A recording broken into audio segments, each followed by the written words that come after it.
ఈ ఒక్క శ్లోకం చదివితే మొత్తం రామాయణం చదివిన ఫలితం వస్తుందంట. అందరికీ నమస్కారం.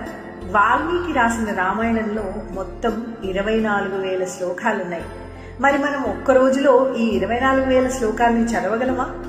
అందుకే మహర్షులు ఒక రహస్యాన్ని చెప్పారు. ఈ ఒక్క శ్లోకాన్ని పఠిస్తే చాలు మొత్తం రామాయణాన్ని చదివిన ఫలితం వస్తుందని చెప్పారు. ఇప్పుడు ఆ శ్లోకం ఏంటో చూద్దాం.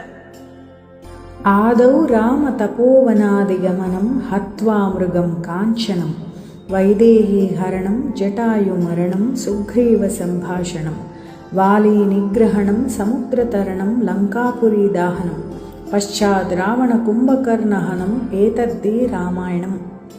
ఈ ఒక్క శ్లోకంలోనే రాముడు వనవాసానికి వెళ్ళటం, సీతమ్మ బంగారు లేడిని చూసి కావాలంటే ఆయన దాన్ని సంహరించటం, సీతమ్మను ఎత్తుకుపోవటం, జటాయువు మరణించటం, సుగ్రీవుడితో స్నేహం, వాలిని సంహరించటం, సముద్రాన్ని దాటి లంకకు వెళ్ళటం, లంకను దహించటం, రావణాసురుని సంహారం అన్నీ సంక్షిప్తంగా ఉన్నాయి.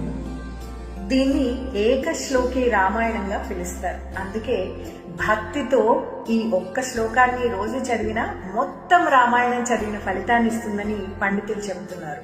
రోజు ఈ శ్లోకాన్ని పఠిద్దాం. జై శ్రీరామ్.